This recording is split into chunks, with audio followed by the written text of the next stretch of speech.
In Beirut, armed extremists seize a plane to make a political statement. They terrorize the crew and passengers, including 2 U.S. citizens.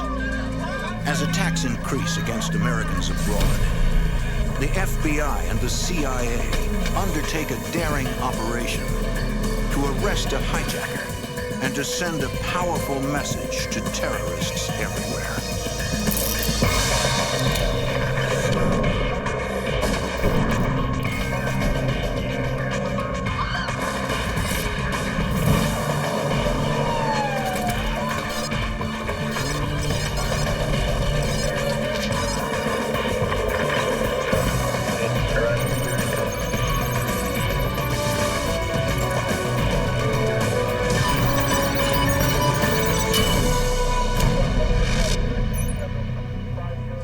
In the 1980s, the United States faced a deadly new enemy abroad, an expanding network of terrorists targeting American interests. Hundreds of innocent people were killed in bombings, executions, and hijackings. I'm Jim Kallstrom, former head of the FBI's New York office. As the violence escalated, the U.S. government responded with new laws that gave the FBI broader powers to go after these radical extremists. This is the story of one of the FBI's first cases in the war on terrorism, a war that started long before September 11th. Hi there. How are you doing today? Thank you. 14, enjoy your flight. June 11th, 1985. You're in seat 12A. Hi there. 66 passengers, including an American university professor and his son, board Royal Jordanian Air Flight 402 from Beirut, Lebanon to Amman, Jordan.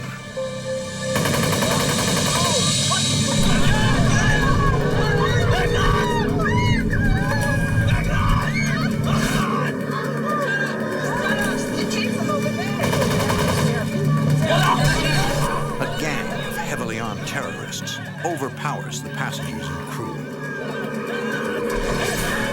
They force flight attendants to identify undercover sky marshals to prevent them from intervening.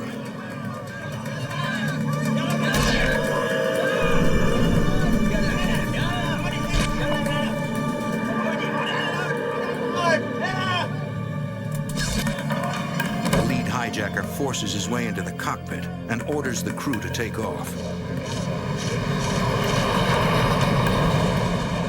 Once in the air, he demands that the captain fly to Tunis. The captain does not speak Arabic. His co-pilot translates. The hijacker wants to force a meeting with the Lebanese ambassador and the chairman of the Arab League, Chadley Khalibi. The goal, to make demands, including the removal of 20,000 Palestinians from Lebanon. As the plane flies toward Tunis, the terrorists beat and torture the sky marshals. They appear to have complete control until the aircraft finally enters Tunisian airspace. Former member of the FBI's International Terrorism Squad, Special Agent Tom Hansen. They were denied landing authority, and in fact, the Tunisian authorities blocked the runways with fuel and water trucks. The main hijacker had conversations over the aircraft radio with the tower. This went back and forth for an extended period of time, and he was simply unable to break the Tunisian will to allow the aircraft to land. Unable to force a meeting with Arab League Chairman Chadley Khalibi, the hijacker reads his statement to the control tower. The aircraft continues to circle the Tunis airport, becoming dangerously low on fuel. The pilot convinces the lead hijacker that to avoid crashing, they must fly to Palermo, Italy to refuel. When we're dangerously low on fuel, we're going to land in Palermo.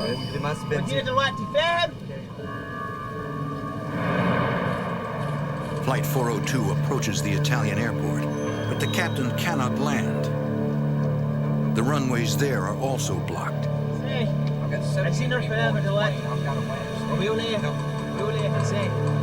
He informs the air traffic control that they must either allow the plane to land or clean up the wreckage. Tell it it's clear. Get the landing gear down. The tower finally complies. Let him know we're landing in front. Okay.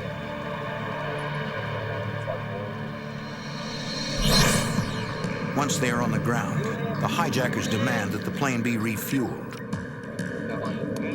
Airport authorities at Palermo refuse. The Italians stall for time with a simple deception.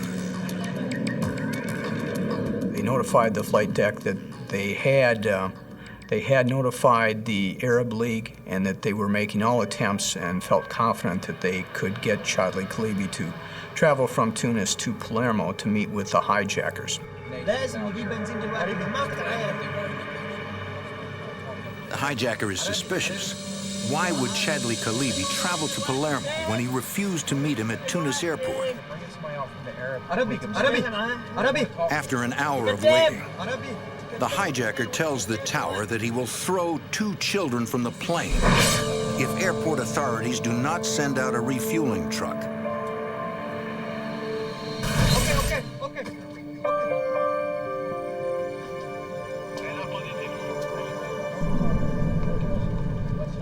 10 minutes later, Flight 402 is refueled and heading back to Tunis.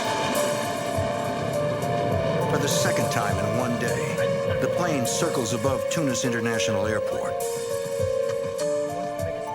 The captain tells the tower that the hijacker wants to read his statement on Tunisian radio, a state-run network. The air traffic controller responds that they cannot patch him through. They don't have the equipment. Listen, he doesn't even speak English, okay? To appease the hijacker, the captain lies to him and tells him the tower has agreed to broadcast his statement. Flight 402 returns to Beirut International Airport.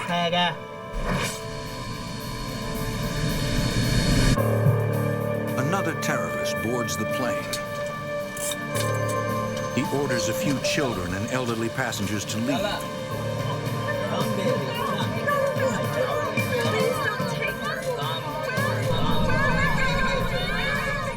He relays a message from a superior, instructing the lead hijacker to fly over Jordan and Syria to read their proclamation. The plane again takes off. But after spending more than 24 hours in the air, the lead hijacker decides to turn back. He did not feel that they were getting a bang for their buck, so to speak. So the aircraft never went to Jordan and never went to Syria. The aircraft circles Lebanon for several hours before finally landing in Beirut. I think that's an interesting thing. This one piece will make 52 layers. Watch on mobile devices or the big screen. All for free. No subscription required. Download Veely now. Determined to get their message across, the hijackers rig the nose of the aircraft with plastic explosives. At 9 a.m., the lead hijacker calls the tower. He vows that if 20,000 Palestinian refugees are not expelled from Lebanon by 2 o'clock that afternoon, he will kill the remaining hostages.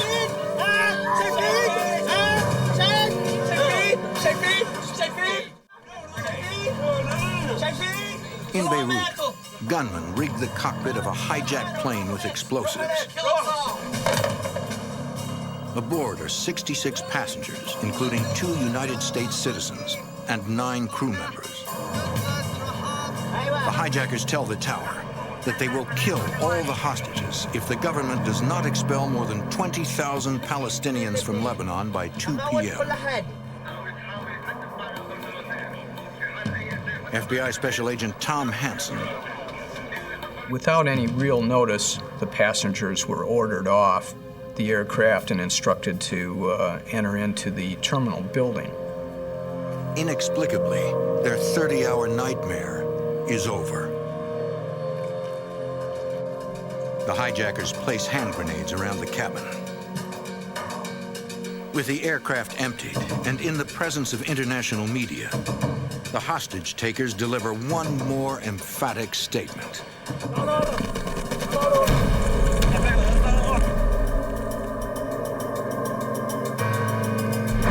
U.S. federal law enforcement agencies are determined to catch the hijackers. For the FBI, it is an historic moment. For the first time, they can legally pursue terrorists who have attacked Americans overseas, a power they had only recently acquired. In the early 1980s, Lebanon was a country ravaged by civil war. With the central government in shambles, Christian and Muslim militias clash, fighting for control. Beirut, once considered the Paris of the Middle East, is reduced to rubble.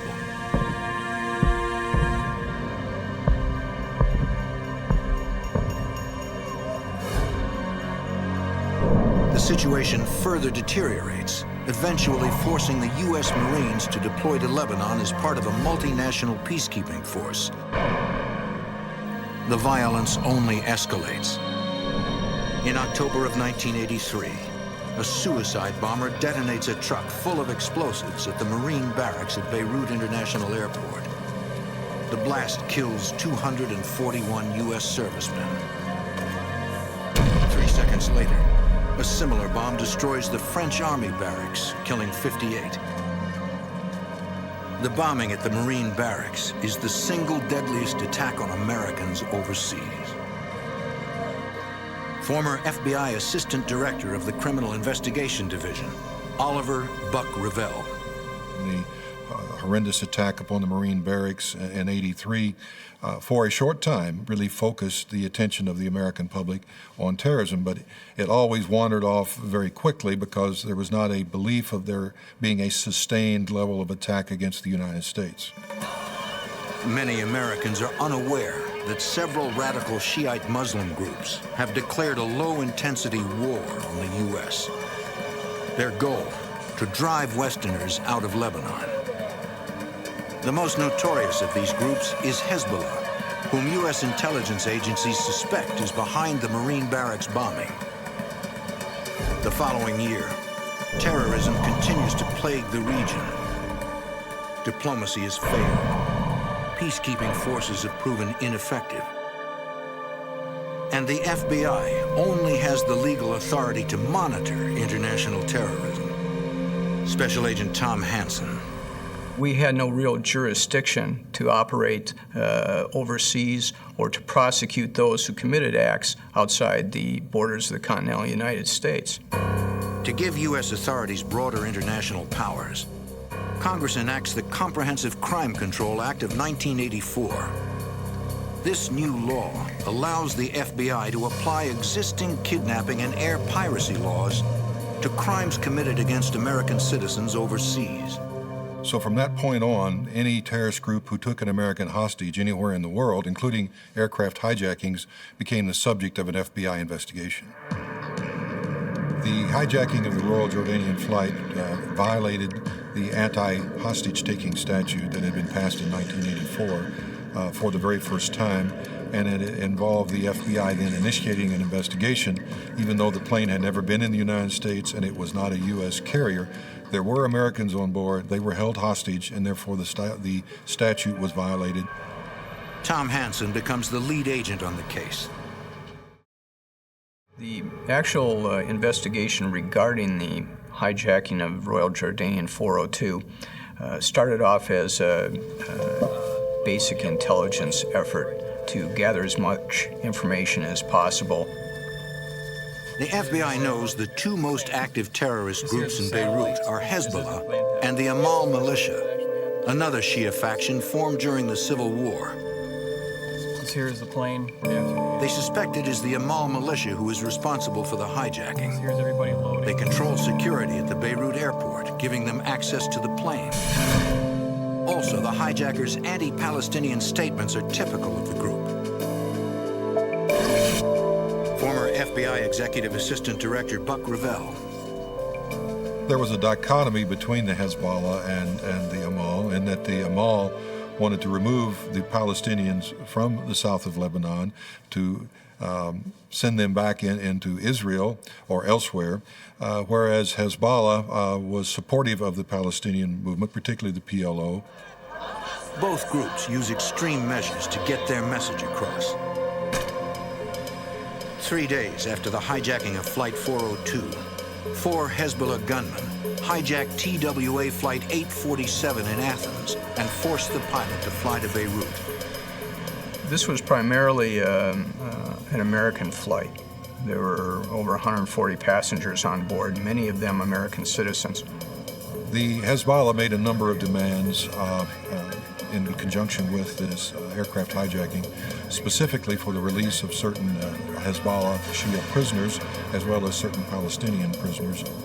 Demands which, of course, the United States had no control over, and of course it was against U.S. policy to make concessions to terrorist organizations. The hijackers forced the TWA jet to fly back and forth between Beirut and Algiers. At each stop, they release women and children. In Beirut, the terrorists decide to prove they are serious about their demands. They kill U.S. Navy diver Robert Steedham. They executed him in cold blood, threw him out on the tarmac there at Beirut International Airport, which of course enraged all of us and caused us to rededicate ourselves that this wouldn't stand. We would go after these people as long as it took. 39 hostages remain, all Americans. The hijackers move them off the plane and hold them at several locations around Beirut. President Ronald Reagan reacts. Terrorists, be on notice. We will fight back against you in Lebanon and elsewhere. We will fight back against your cowardly attacks on American citizens and property. Authorities consider possible diplomatic strategies. There were continuous meetings in the sit room at the White House. We were trying to come up with some basis to effect the release of the hostages. This was probably the most stressful circumstance during my 12 years in charge of the terrorism program. We were using every intelligence means available to us. CIA assets, technical means, intelligence from allied services, through diplomatic channels. It was an all-out effort to obtain any and all information about who was holding the hostages, where they were being held, under what circumstances, and of course, any information that would allow us to locate and potentially rescue the hostages. As U.S. agencies gather intelligence, 39 American lives hang in the balance. June 1985. Hezbollah gunmen hijacked TWA Flight 847 in Athens and forced the pilot to fly to Lebanon. They hold 39 passengers hostage all over Beirut. The U.S. Department of State applies diplomatic pressure, trying to secure the release of the hostages. Former FBI Executive Assistant Director Buck Revell. We were putting pressure on the Syrians, pressure on the existing Lebanese government. We were using surrogates such as Egypt and Jordan. So it was really an all-out effort to use any and everyone that might have some ability to try and bring pressure on the Hezbollah to release the prisoners. Finally, President Hafez al-Assad of Syria offers to negotiate with the captors and convinces them to release all 39 hostages. President Ronald Reagan gives voice to the nation's collective sense of relief.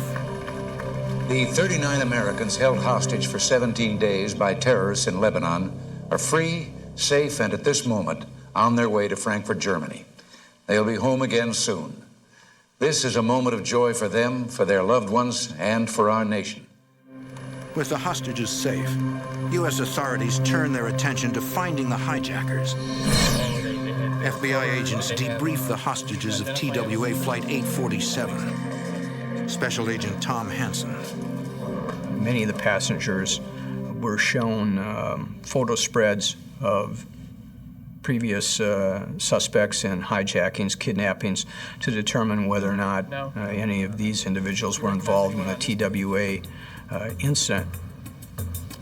Many of the passengers identified the photo that we had of the main hijacker from the Royal Jordanian aircraft. Hansen learns that the lead hijacker of Royal Jordanian Air Flight 402, a member of the Amal militia, guarded hostages from the TWA hijacking. They gave accounts of conversations with this individual who admitted that he was one of the Royal Jordanian hijackers and asked them if they had seen the aircraft and basically bragged about his role in that incident. Investigators have identified a prosecutable subject. But gathering information on a Beirut-based terrorist is difficult at best. At the time, a boundary called the Green Line divides Beirut into the Christian East and the Muslim West. Dwayne Dewey Claridge is a former division chief in the Central Intelligence Agency's Directorate of Operations. West Beirut was no man's land for Americans, or even for many Lebanese. And therefore, collecting information was extremely difficult, not only for CIA, but also for the friendly Lebanese intelligence services. But the CIA is relentless. Embedded operatives in Beirut continue interviewing informants. Their persistence pays off. They learn where the Royal Jordanian Air hijacking suspect lives. The only problem, U.S. authorities are powerless to go after him. It just wasn't possible to coordinate with the Lebanese authorities to hand over the main subject. There was no specific government really in control. Terrorism continues to spread throughout the world. In 1985 alone, there are 812 incidents of international terrorism. 926 people are killed, including 23 Americans. We had so many acts of terrorism committed against U.S. citizens abroad that the president convened a task force, the vice president's task force on combating terrorism, brought in cabinet-level people to examine the law, the policy, and the actions of the United States to best combat terrorism and to define the roles of the various agencies so that it was very clear. And they set up means for interagency coordination. In January 1986, the task force creates the Operations Subgroup, or OSG. I'd like to be meeting you somewhere else under different circumstances, but terrorism. This interagency panel is comprised of officials from the FBI, the CIA, the National Security Agency, the Department of Defense, the Department of Justice, and the State Department. Buck Revell represents the FBI. The OSG had two responsibilities. One, to ensure that appropriate intelligence was disseminated on a full basis. Secondly, to coordinate operations against terrorist targets, whether they be groups or organizations or even terrorist-sponsoring nations. Representing the CIA on the OSG is Dewey Claridge. Even before the creation of the OSG, Claridge had made recommendations for improving the CIA's counterterrorism operations. We had to do something very different because terrorism is a transnational phenomenon. What I mean by that is that an operation may be planned by a group in Syria but carried out in Rome. Now, the U.S. government, like all governments, is organized on geographic lines, no matter what agency you're talking about. And it inhibits really getting after the terrorists. To handle that, you would create a center where the center would operate across national boundaries or across the divisional boundaries of CIA. The solution, at least for CIA, was to create the Counterterrorism Center to deal with a transnational problem, both in terms of geography and bureaucratic turf. The CTC unites operatives from each of the agency's divisions, enabling them to pool intelligence.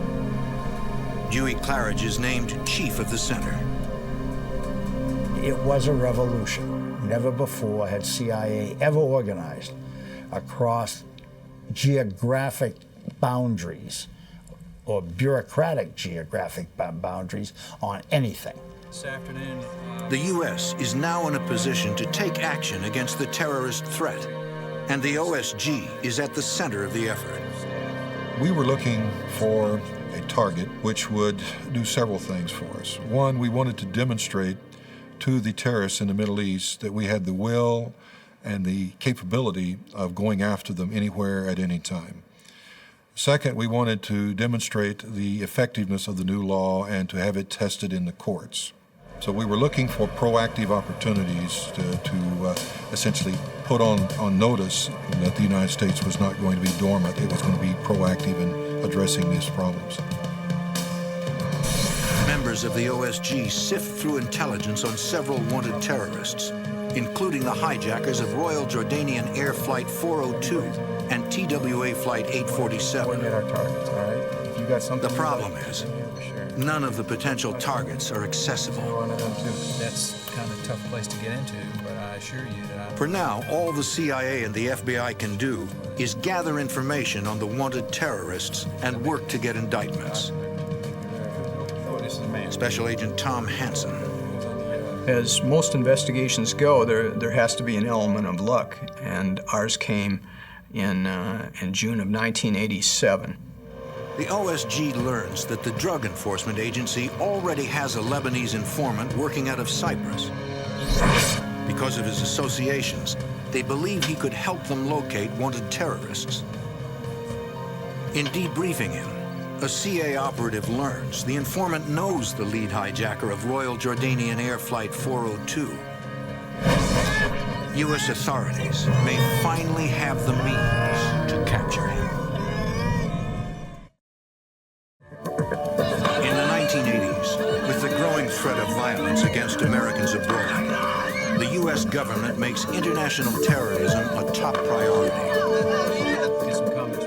In 1986, the Operation Subgroup, or OSG, learns that a DEA informant knows the lead hijacker of Royal Jordanian Air Flight 402.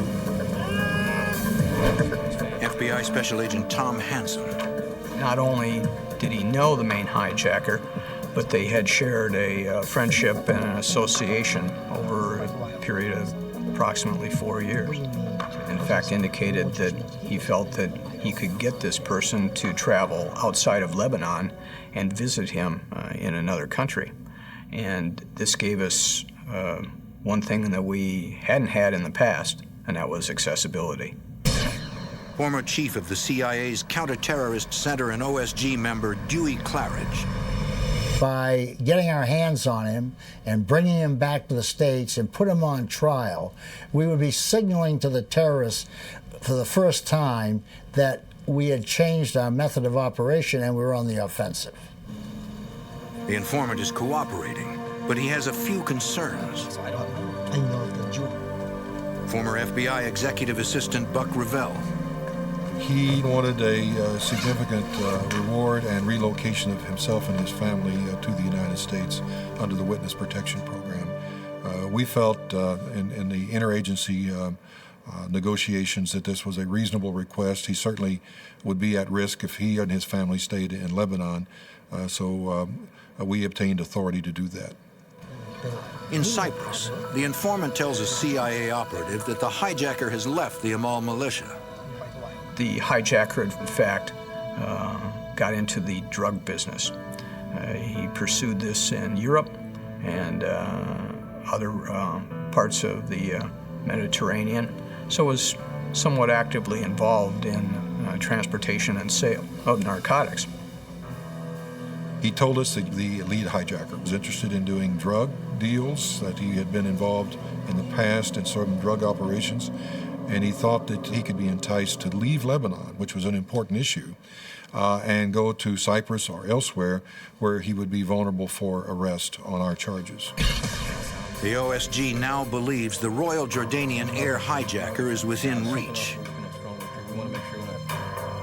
With the informant's cooperation, the CIA plants listening devices in his home to record his conversations with the hijacker.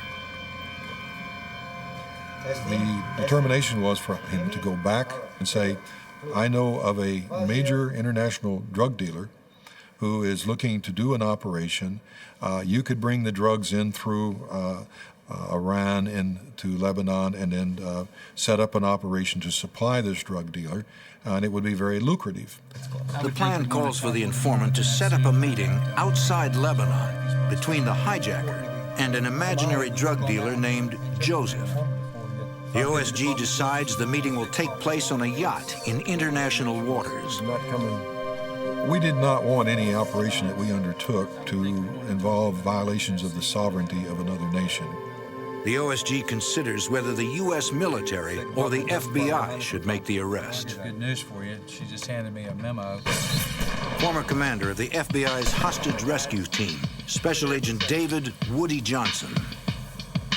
The basic plan was that any counterterrorism operation occurred outside the United States or its territories would be handled by the military. Anything that occurred inside the United States or its territories, HRT would handle. And so now we got a situation where we may want to go over and grab a guy overseas. Do you use the military teams or do you use HRT? And that had to have been debated at the Attorney General, Department of Defense level. And they finally described it as an arrest. So we're going to use the hostage rescue team in spite of the fact that we're going to do it overseas. They choose the HRT because the FBI has arrest powers and the military does not. Members of the HRT are law enforcement officers trained to do hostage rescue and testify in a U.S. court of law. The idea was to try to take him alive and bring him back here and prosecute him. So I think the idea was to make a bigger political statement.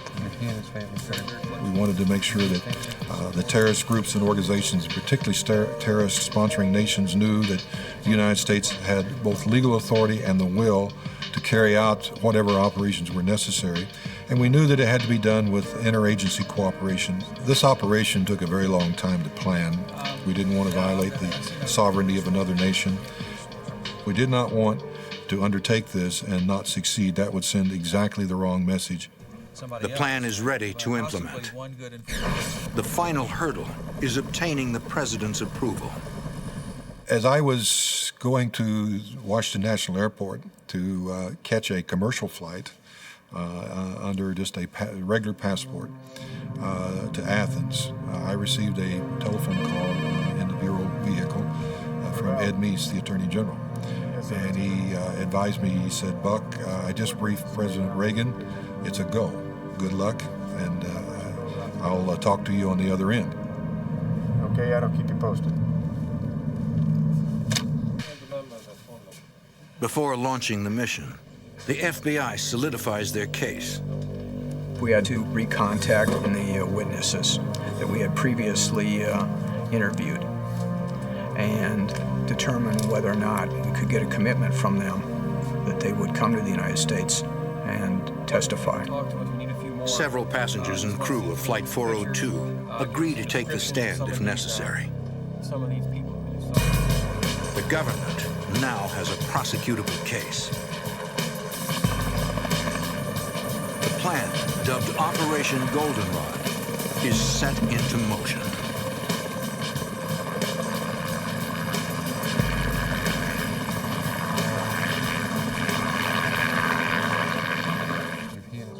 In the mid-1980s, the U.S. Congress acts to give federal law enforcement and intelligence agencies broader powers to battle the growing threat of international terrorism. September 1987. Operation Goldenrod is a go. The FBI, the CIA, and the U.S. Navy deploy assets for the arrest of the Royal Jordanian Air Hijacker. The FBI coordinates their portion of the operation from a command center aboard the USS Butte, positioned in international waters 15 miles off the coast of Cyprus. Special Agent Woody Johnson is the commander of the FBI's hostage rescue team.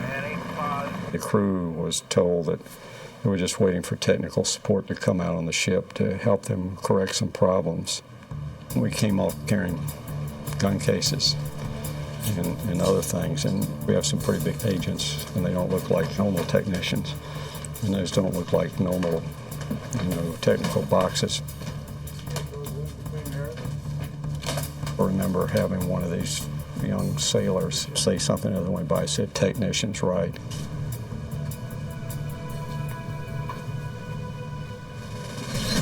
In Greece, HRT member Special Agent Don Glasser rents the yacht where the arrest will take place. Boat was chosen because it would blend in. It wouldn't attract any attention. We made some changes to it. We actually put a satellite navigation system in and making some adjustments to that and actually put a Loran on it. And it's a electronic navigation equipment. In the port town of Limassol, Cyprus, Dewey Claridge and the CIA team set up a command post in a hotel room. We had a communications officer with us and a lot of aluminum trunks of equipment, which were passed off as photographic gear. And we had satellite communications back to Washington, to EUCOM at Stuttgart, that's the U.S. military command at Stuttgart. And of course we had communications with the Butte, with the yacht, and headquarters was patching our communications through to the FBI headquarters, the White House, and whoever else. Everybody wanted to be in on this, know what was going on. Under sail off the coast of Greece, the FBI arrest team alters the appearance of the yacht to protect the owner's identity. We changed the flag from a Grecian flag to Italian flag. We've changed the home port and the name on the hull, and we turned the life preservers all around, which had the name of the boat on it. Former FBI Executive Assistant Director Buck Revell oversees the Bureau's command center on the USS Butte. We had an emergency response team. We had a helicopter turning up on the deck, on the aft deck, ready to immediately respond with automatic weapons and other capabilities to defend against any attempt by pirates or terrorist groups to intercede in the operation. Our concerns over the actual execution were that we could get him to the location in international waters to actually execute the arrest, but also that we could secure that arrest and that we could keep it from becoming an international incident. In these type circumstances, you never know exactly what you're going to be faced with. We were dealing with a very fluid situation in Lebanon. We had to have the CIA operations in place in Cyprus. We had to have the FBI operations in place on board the yacht, which was the intercept vessel, and our command and control and emergency response on board the USS Butte, which was going to have to stay in international waters but be very close by. And since we couldn't control the exact timetable, it had to be very flexible. The FBI and the CIA are ready. CIA operatives tell the informant to call the hijacker in Beirut and tell him everything is in place. He needs to come to Cyprus now to meet the fictitious drug dealer, Joseph. The hijacker bought into this idea of coming to Cyprus to meet Joseph, who we basically manufactured as a big drug person. Hijacking aircraft doesn't really make you much money, if any. But and so he was looking to make some money.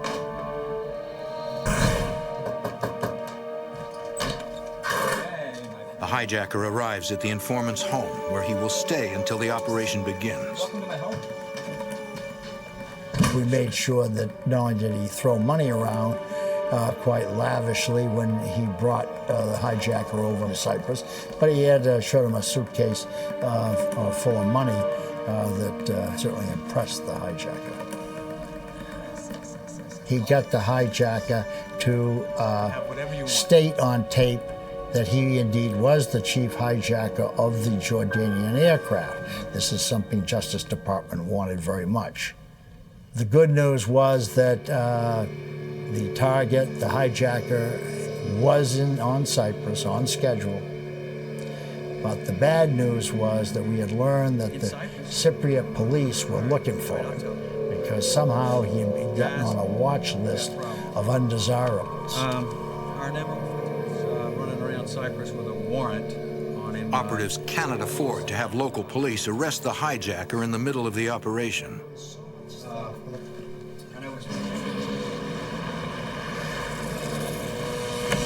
The CIA decides to have the informant move himself and the hijacker into the same hotel where they have the command center set up.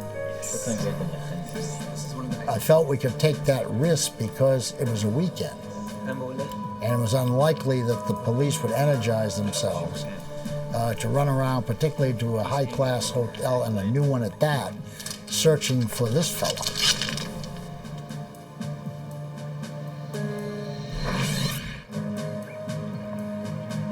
On Sunday morning, the informant tells the hijacker it's time to meet Joseph.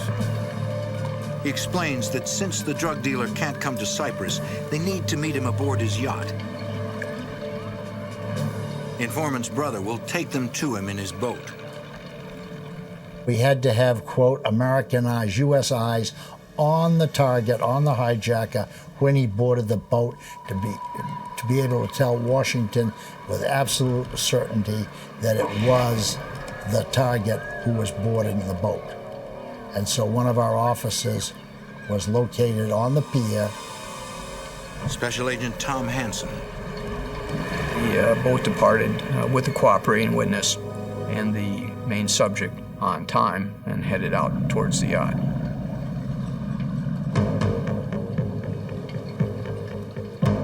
Copy that.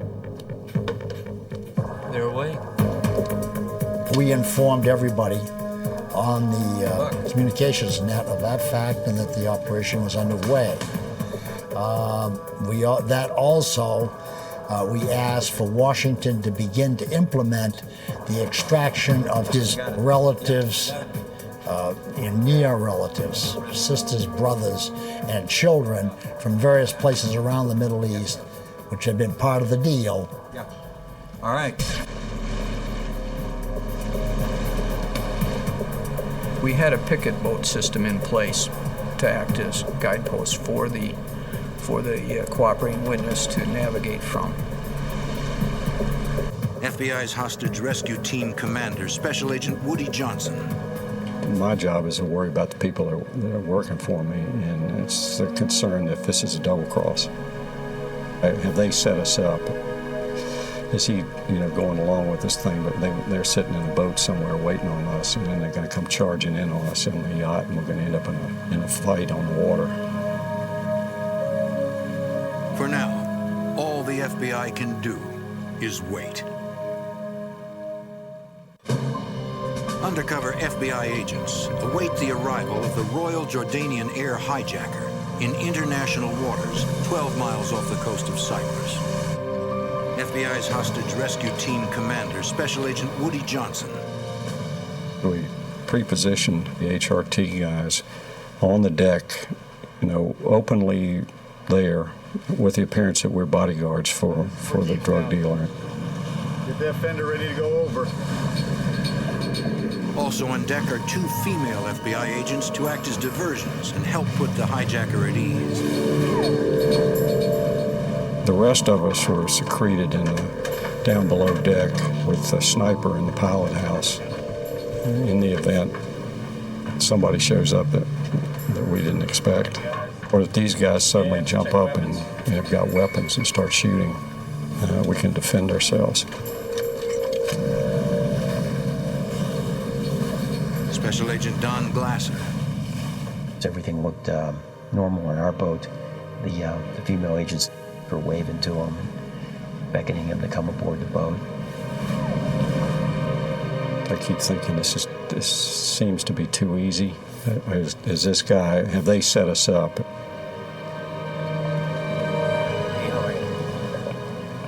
The undercover agent spoke to them in Arabic, told them that the boss was down below in the boat taking a shower and be up shortly. We said, well, the owner's going to want him to be searched for weapons. It would only take a second.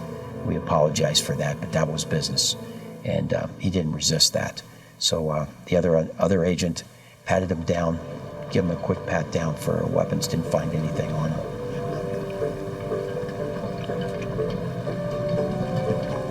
Clean. Go downstairs.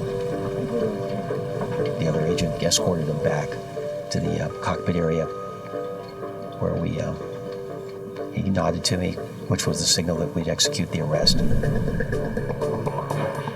The HRT operators came up from the cabin. He was very surprised. I'm not sure who he thought we were. He was absolutely terrified. Did not resist us. We put leg irons on him and we called the ship. Agents send word of the successful arrest. All right. We're out of here. At that point, we knew that we'd done what we were supposed to do, deliver the target to the Bureau, and so we closed down the command post very rapidly, checked out of the hotel. As soon as the arrest was made, we launched a boat from the Butte. Butte is 900-foot ship, so we're talking big. Comes up over the horizon, and we came up alongside of it. And the captain was playing patriotic music over the loudspeaker. You could hear it.